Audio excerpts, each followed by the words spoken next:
지난주 우리가 받았던 말씀이 하나님 노아를 통해서 노아에게 120년이라는 시간 동안 기다리게 하셨어요. 그죠? 근데 그냥 기다리는 게 아니라 방주라고 하는 미션을 주셔서 120년 동안 거기에 집중하게 하셨어요. 그런데 120년 동안이나 집중을 했는데 한 명이라도 탔느냐? 이게 문제죠. 그죠? 딱 노아와 그 가족만 탔어요. 아무도 안 탔다는 거예요. 자, 이게 뭐 하나님이 좀 야속하다 생각하실 수도 있겠지만은 하나님은 정말로 아무 보잘것없는 소수를 선택하셔서 하나님의 일을 이루어 나가신다는 거예요. 그래서 그것을 우리는 뭐라고 하죠? 은혜라고 이야기합니다. 노아가 방주를 120년 동안 만드는 동안에 그 수고함으로 말미암아 하나님이 그 수고로 말미암아 노아와 그 가족을 구원해 주신 게 절대 아니라 그냥 하나님이 선택을 하신 거예요. 그게 은혜라는 거예요. 노아가 뭐 잘했고 노아가 하나님 앞에 뭐 제대로 했고 그런 기록이 성경에 없어요. 당장에 홍수 끝나자마자 노아와 가족들이 하나님 앞에 범죄하고 넘어지는 장면들이 나와요. 실수하고 넘어지는 거예요. 그러니까 하나님은요, 저와 여러분이 실수하고 넘어질 줄 알지만은 우리를 너무 사랑하시기 때문에 우리와 함께 동력하시고 싶어 하시고요. 그래서 저와 여러분을 구원하시고 인도에 가신다는 거예요. 그것을 우리는 하나님의 선물, 은혜라고 이야기합니다. 그래서 저와 여러분은 이미 하나님의 사랑 안에 있는 최고 축복받은 존재라는 거예요. 그래서 그럼 그 어떤 축복이냐? 최고 축복이 뭐겠습니까? 언제라도 우리가 하나님께 갈 수 있는 그 축복을 받았다는 거예요. 제가 만약에 지금 우리나라를 대표하는 대통령과 아주 친하다. 전화 한 통 하면 바로 막 별명 부를 수 있는 그런 관계다. 이러면 제가 얼마나 떵떵거리며 살겠습니까? 그죠? 제가 이 옷을 입어도 그냥 안 입겠죠. 그죠? 그 대통령하고 친하다는 거 어떤 할 수 있는 배지를 단다든지 이상한 거 어떻게든 내가 그걸 자랑하고 싶지 않겠습니까? 대통령 아는 것만 해도 엄청난, 어떻게 보면 뭐라고 해야 됩니까? 감투라고 해야 됩니까? 그런데 하나님께, 전능하신 하나님께 바로 갈 수 있다는 이 축복. 엄청난 겁니다. 그게 최고 축복 아니겠습니까? 그죠? 그래서 히브리서 10장 19절에 우리가 성소에 들어갈 수 있는 담력을 얻었다라고 얘기해요.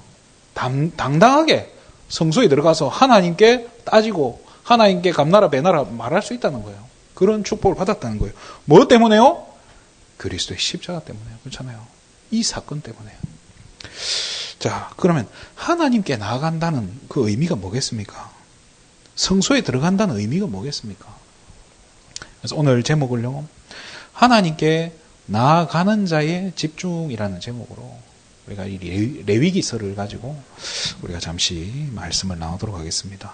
우리가 먼저 봐야 될 게요, 이 레위기라는 이 성경이 기록된 배경을 우리가 알아야 돼요.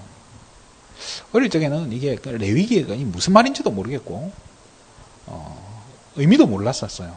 그런데 지금 나이가 들고 우리가 복음을 알고 나서 이 성경을 보니까 굉장히 중요한 의미를 가지고 있다는 거예요. 창세기에 하나님은 3명의 인물을 중심으로 역사를 이루어 가십니다. 아브라함을 통해서, 또 아브라함의 아들 이삭을 통해서, 또 그 아들 야곱을 통해서 하나님 굉장한 일들을 보여주시는데요. 오죽하면은 이 3사람을 두고, 그죠? 기도할 때 뭐라고 기도하죠? 아브라함의 하나님, 이삭의 하나님, 야곱의 하나님이라고 하면서, 그죠? 그러면서 언약의 하나님이라고 이야기해요. 아브라함, 이삭, 야곱을 통해서, 이 3사람을 통해서 언약이 계속 흘러 들어가고 언약이 지속된 거예요. 그죠? 무슨 언약입니까? 창세기 3장 15절에 여자의 후손이라는 이 언약이 계속 전달이 된 거예요. 그러면서 요셉을 통해서 이게 전달되고, 또 요셉이 이거를 가지고 요셉을 통해서 하나님은 이스라엘 백성들을 흉년을 통해서 애굽에 있는 비옥한 땅으로 이주하게 하신 거예요. 자, 그러면서 창세기가 끝이 나고 출애굽기가 시작돼요. 그럼 출애굽기는 어떻게 시작됩니까? 출애굽기 1장 8절에 요셉을 알지 못하는 새로운 왕이 나타났다라고 이야기해요. 그 말이 뭐겠습니까? 아브라함, 이삭, 야곱을 통해서 전달되었던 이 언약이 끊어졌다라는 이 말입니다. 이거를 지금 상실해버린 거예요. 쉽게 말해 이스라엘 백성들이 하나님을 잊어버리고 살게 된 거예요. 그래서 모세가 이야기하잖아요. 하나님이 모세에게 이스라엘 백성에게 가라고 하니까 누구라고 말하고 가야 됩니까? 라고 했더니 나는 여호와다라고 이야기해요. 그러니까 하나님 자체도 모르고 살게 돼버린 거예요. 그게 그 애굽이 뭘 상징하겠습니까? 사단이 세팅해놓은 세상을 상징하는 거예요, 사실은. 그 세상 속에 언약의 백성들이 언약 다 잊어버리고 복음 다 잊어버리고 하나님도 잊어버리고 그렇게 살아왔던 거예요. 근데 그 사는 모습을 성경은 뭐라고 표현하죠? 노예라고 표현해요. 노예로 살고 있는 거예요. 언약을 놓쳐버리니까 당장에 하나님의 자녀들이 뭐가 된다고요? 노예가 돼버린다는 거예요. 그래서 어떻게 그럼 노예에서 해방되죠? 이스라엘 백성들이 다시 출애굽기 3장 18절에 있는 그 피 언약을 기억하고 양의 피를 문에 바를 때, 그죠? 문설주에 바를 때. 그날, 바른 그날 빠져나오는 거예요. 그렇잖아요. 그리고 나서 광야 생활을 하면서 하나님은 광야에서 성막이라는 지금 성전의 원형이죠. 그거를 만들게 하셔요. 그게 만들어지고 나서 만들어지자마자 거기에 하나님의 영광이 어마어마하게 내려오는 장면이 나와요. 모세조차도 거기에 못 들어갔다고 나와요. 성전에, 성막에. 그게 그 모습이 출애굽기의 마지막 장면이에요.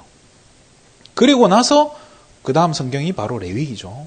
레위기가 뭘 이야기하죠? 지금까지 너희들이 놓치고 왔던 언약. 이거 놓쳐서 너희들이 애굽의 노예 생활을 했고 이거를 붙잡아서 다시 애굽에서 빠져나왔고 이제는 이걸 영원토록 잊지 말라고 하나님은 성막이라는 걸 짓게 하시고요.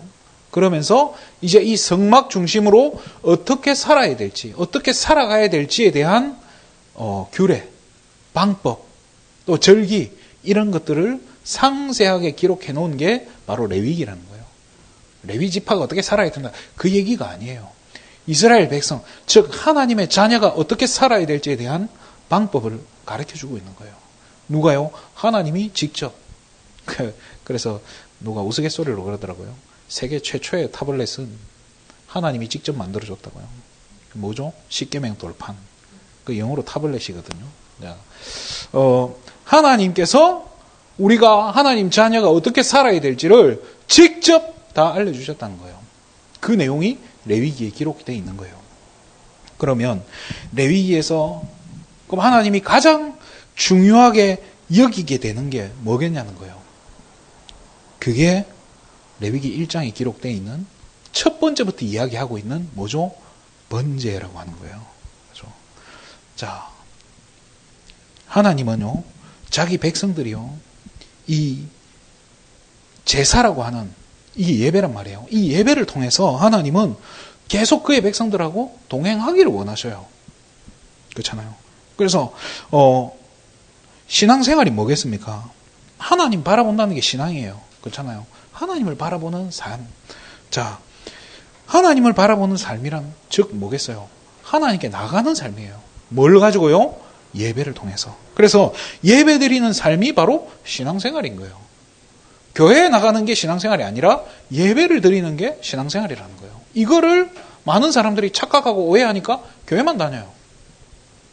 자, 왜요?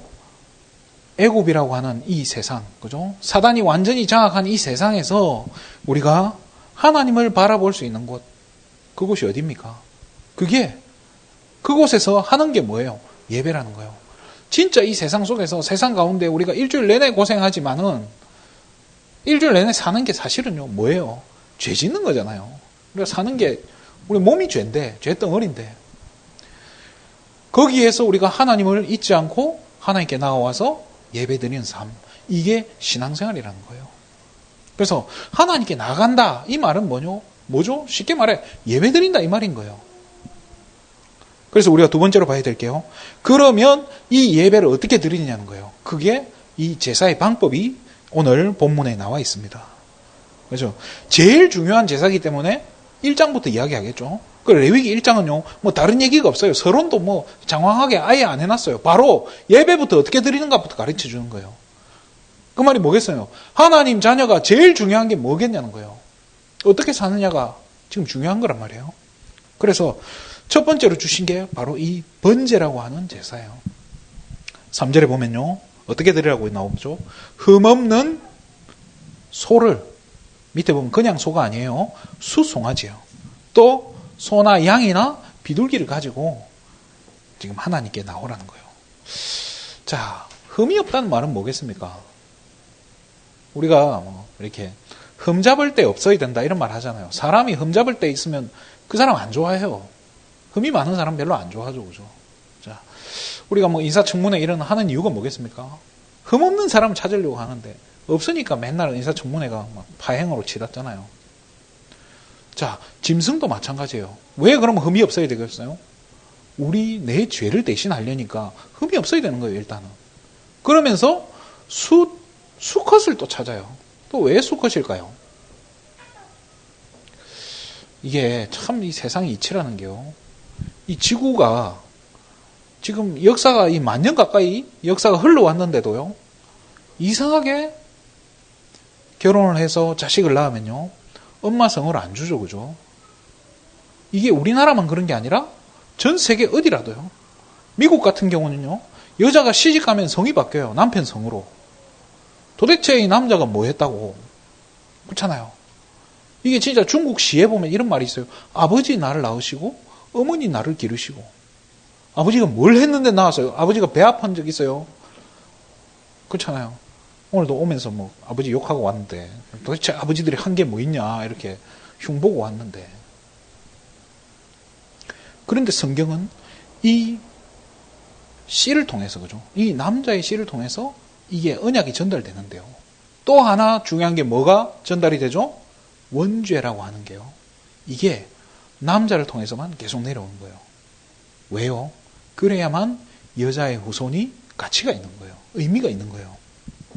그래서 이 죄를 대속하기 위해서 끊임없이 수컷 소를 잡아야 되는데 그것도 송아지를 잡아야 돼요. 왜요? 쳐다만 봐도 죄가 없잖아요. 흠 잡을 데가 없어요. 우리가 그렇잖아요. 어린아이를 보면 그렇잖아요. 이 어린아이가, 제가 아는 선교사님 한 분이요, 중국에 사시던 분인데 한국에 살다가 중국으로 갔어요. 중국에 사는데 이 문화혁명 때 예수 믿는다는 이유로 아버지 어머니가 죽었어요. 맞아 죽었어요. 자기도 때려 죽이려고 하는데 거기 사람들이 뭐라고 했냐, 이 어린 게 뭘 알겠냐고, 키워서 죽이자 이런 거예요. 그 사람들이 봐도 어린아이는 죄가 없는 거예요. 그래서 이 송아지를 잡는 거예요. 그런데 어떻게 잡죠? 4절에 보면요, 머리에 안수를 하고 라고 나와요. 안수한다는 게 뭐겠어요? 이 죄를요, 내 죄를 전가하는 거예요. 네가 대신 좀 져라. 미안하다. 안타깝지만은 네가 대신 져야겠다. 자, 죄의 싹은 뭐라고 했죠? 사망이라고 얘기했어요. 안타깝지만 뭐예요? 네가 대신 죽어줘야겠다는 거예요. 그 죄 없는 송아지 보셨잖아요. 얼마나 귀엽고 착하게 생겼어요. 정말로 그 송아지는요, 또 소하고 달라요. 소도 착하게 생겼지만 송아지는 더 착하게 생겼어. 지금도 막 송아지 잡으라 하면 저는 마음이 아플 것 같아요.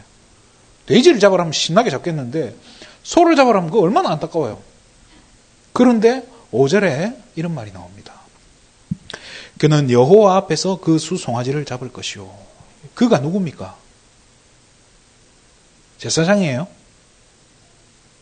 아니에요. 데리고 온 본인이에요. 당사자가. 예배 드리러 온 우리 권사님 보고 잡으라는 거예요.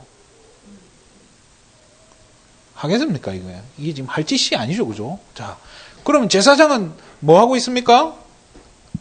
그죠? 5절 후반부에 뭐라고 돼 있죠? 제사장들은 그 피를 가져다가 회막 문 앞 제단 사방에 뿌릴 것이며, 쉽게 말해 녹그릇 들고 기다리고 있는 거예요. 피 받으려고. 그거 받아가지고 뿌려주는 역할을 하는 거예요. 도움이죠, 도움이. 자, 이 왜 이런 짓을 하죠? 결국엔 뭡니까? 이 땅에 이 여자의 후손을 기다리게 하려고 하나님이요, 이 방법들을 세밀하게 장치를 해놓은 거예요. 수컷을 잡아야 된다. 네가 잡아라. 안수해라. 그죠? 그러면서 피도 뿌려야 된다. 근데 그건 네가 뿌리면 안 되고 제사장이 뿌려야 된다. 이런 모든 것들이 뭘 상징하죠? 오실 메시아 그리스도를 기다리게 하는, 또 그리스도를 상징하는 이 장치라는 거예요. 그러면서 9절에 이거 전부를 다 태워서 하나님께 향기로운 냄새가 되게 해라 라고 얘기해서. 그럼 이 연기가 뭐 이렇게 냄새가 나면 그거는 아니겠죠. 이걸 태우는 그 자체가 그 한 생명을 죽여가지고 그냥 없애버리라는 거예요. 그렇게 해야 하나님께 나갈 수 있다는 거예요. 죄 없는 짐승에게 죄를 다 뒤집어 씌운 다음에 죽여야 돼요. 죽이는 것도 제가 어릴 적에 돼지를 잡는 거 봤는데도 그렇게 잔인하더라고요. 할 짓이 아니더라고요. 이거. 야, 이게 옛날에 이게 백정이라는 직업은 진짜 대단한 그게 아니고서는 못하겠다. 그런데 이 소를 뭐 매주 잡았어야 될 거 아닙니까? 이렇게 잔인해 보이는 이게 성경은 뭐라고 하죠? 예배라고 이야기하고 있어요. 그죠? 그리고 이게 지금 제일 중요한 거라고. 신앙생활의 최고 첫 번째 지금 해야 되는 거라고 지금 이야기하고 있는 거예요. 세 번째로 봐야 될 게, 이렇게까지 하면서, 그럼 이렇게까지 하면서, 이렇게 잔인한 행동들을 하면서까지 하나님께 나아가야 될 이유가 뭡니까? 이런 질문 안 하겠습니까? 왜 그렇죠? 이렇게 안 하면요, 도무지 해결할 수 없는 근본적인 문제가 있기 때문이라는 거예요. 우리 인간이요. 뭐죠? 우리는요, 순간순간 다가오는 이 죄의 저주 재앙에서요, 죽어도 벗어날 수가 없다는 거예요. 내 노력으로는 죽었다 깨어나도 벗어날 수가 없다는 거예요. 짐승에게라도 이게 전가하지 않으면, 그죠? 일주일에 한 번씩 전가 안 하면 안 된다는 거예요. 계속 죄 짓는 체질인 거예요. 그 죄 짓는 체질 때문에 우리에게 끊임없이 저주 재앙이 다가오는데 못 막는다는 거예요. 거기다가 사단은 살아있어요. 24시 저와 여러분을 공격하고 건드린다니까요. 우리가 단 1초도 그리스도로 안 붙잡으면 안 되는데 끊임없이 사단은 계속 공격해서 영적으로 우리에게 계속 어렵게 만든다는 거예요. 누가 착하게 살기 싫겠습니까? 못되게 살고 사람 죽이고 싶은 사람이 있겠습니까? 근데 순간순간 사단이요, 악한 마음과 생각을 끄집어 넣어준다니까요. 계속 주입하면 자기도 모르게 그런 자리에 가 있게 된다니까요. 사단을 기쁘게 하는 그 자리에 가 있게 된다니까요.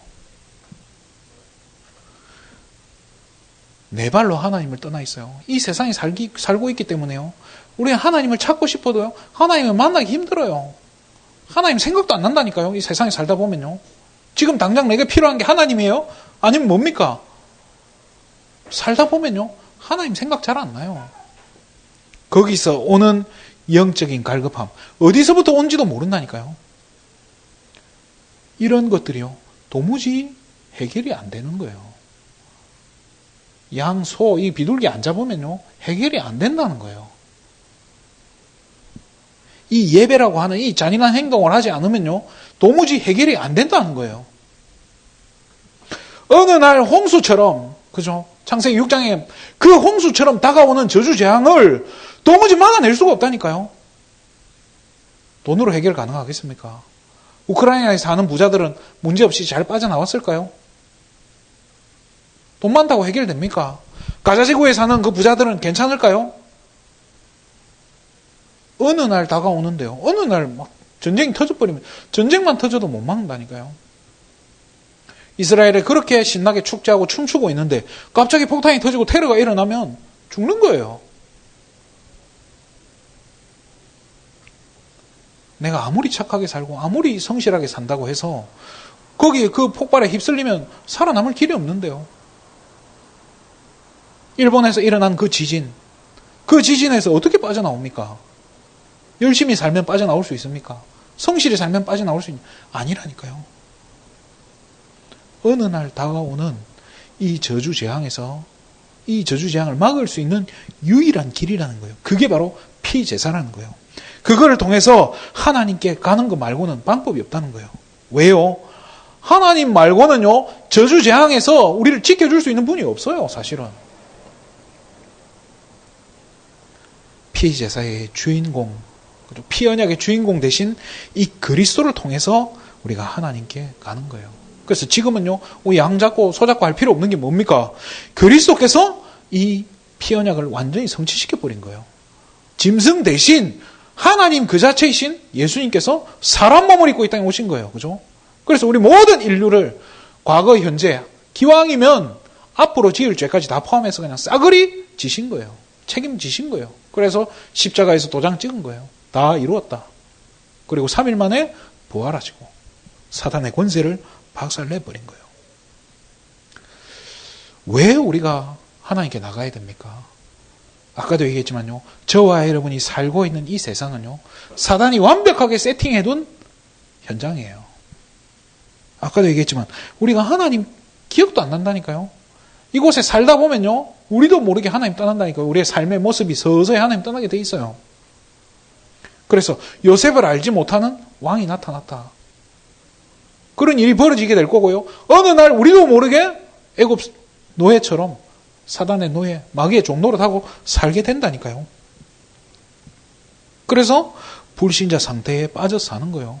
사단의 속성은 뭐예요? 계속 참소한다고요. 계속 일러 바치는 거예요. 우리 잘못을 계속 일러 바쳐가지고요. 또 계속 이간질 한다니까요. 이 세상 속에서 우리가 그렇게 그 가운데서 살아남아야 돼요.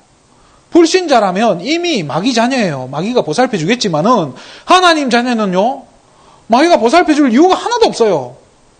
얼마나 괴롭히겠어요. 타겟이에요. 타겟. 그래서 성경 우는 사자같이 공격해 온다는 거예요.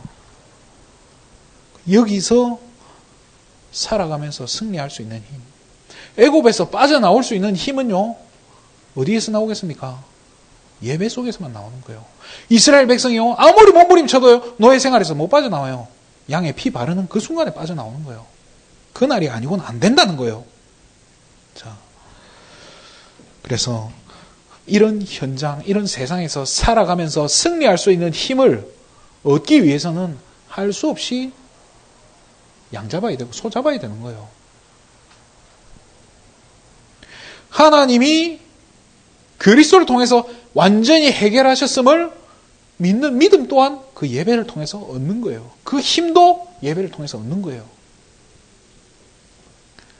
그러면서 우리가 성령의 인도를 받아야 돼요. 하나님의 나라의 비밀을 우리가 현장에서 누려야 된다는 거예요. 그 힘도 어디서 얻습니까? 예배를 통해서 얻는 거예요. 언약이 대대로 전달되어야 되고 또 후대들에게까지 이 언약이 정확하게 전달되지 않으면요.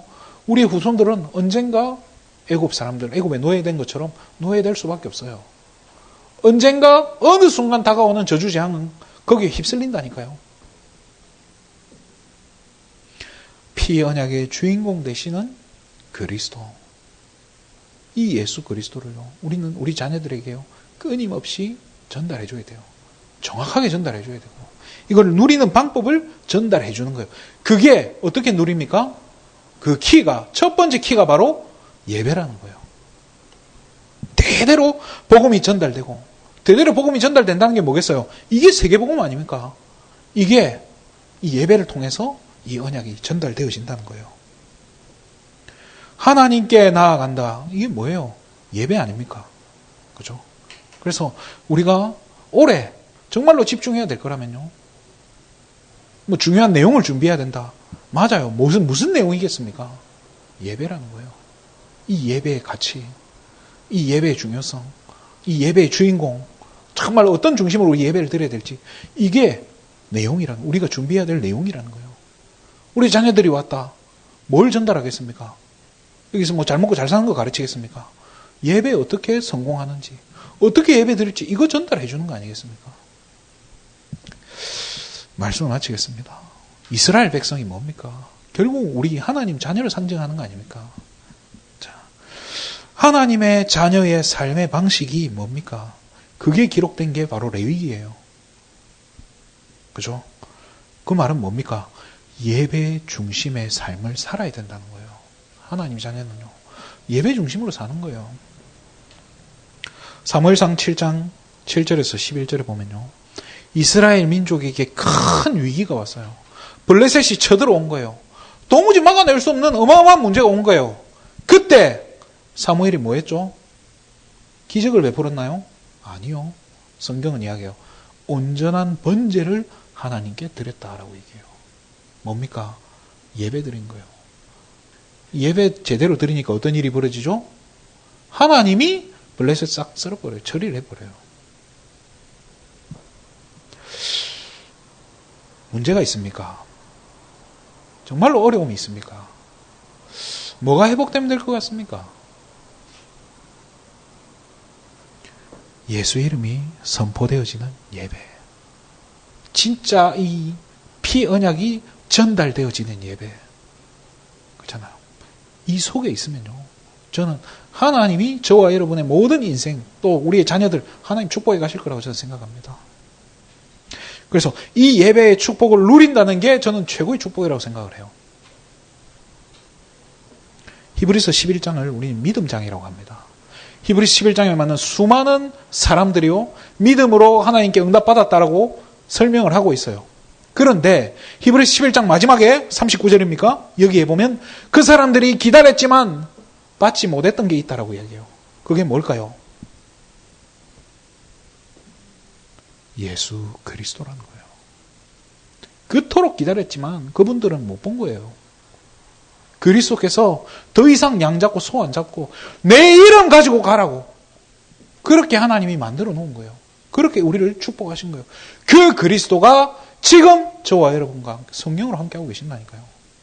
우리는 그 하나님의 자녀인 거예요. 그분께서 지금 나와 함께 하시고 내 안에 계시고 우리를 어떻게 우리의 주인 되어 주신다는 거예요. 그죠? 어떻게 그리스도를 주인 삼습니까? 그리스도를 진짜 내 안에 계신 그리스도를 어떻게 누립니까? 누리는 키가 뭐예요? 예배라는 거예요. 그래서 2024년은 최고의 내용을 준비하는 한 해가 될 줄 믿습니다. 뭡니까? 예배의 축복. 이 예배 속에서 모든 축복을 이제 다 찾아내야 될 줄 믿습니다. 이 예배 속에서 하나님이 모든 것을 해결해 나가시고 이 예배를 통해서 하나하나 하나님께서 축복해 가시고 인도해 가시는 것을 우리는 봐야 될 줄 믿습니다. 그래서 2024년 최고 축복된 해. 또 우리가 명절인데요. 명절에 뭐 하겠습니까? 모여서 예배 드리면 최고 좋지 않겠습니까? 그죠? 가정에서 예배 드리고. 그게 뭡니까? 가정에 있는 흑암이 무너지는 거예요. 싸움 나면 어떡합니까? 싸움 난다는 건요. 사단이 그만큼 두려워하고 있다는 증거예요. 여러분을 막고 여러분을 방해하겠습니까? 방해하는 이유가 뭐겠습니까? 그만큼 두렵다는 거예요. 그만큼 무섭다는 거예요. 걱정하지 마시기 바랍니다. 이번 한 주간도 정말로 하나님께 나아가는 그 축복, 담대히 나아갈 수 있는 그 축복을 우리가 가졌다는 사실 알고 최고의 예배의 축복, 예배자로 현장에서 승리하시기를 주님의 이름으로 축원드립니다. 기도하겠습니다. 하나님 참으로 감사를 드립니다. 이번 한 주간도 정말로 우리의 삶 가운데서 우리의 현장 가운데서 또 우리가 모인 이곳 교회에서 정말로 참된 예배, 그리스도의 피 언약이 전달되어지는 예배가 회복될 수 있도록 축복하여 주시옵소서. 이 속에서 우리 모든 어려움과 모든 한계들이 해결되어져가는 축복들 누리게 하여 주시옵소서. 이 일에 정말로 참된 예배의 증인으로 응답받는 증인으로 우리 모든 예수생명 가족들이 설 수 있도록 축복하여 주시옵소서. 예수님의 이름으로 기도드립니다. 아멘.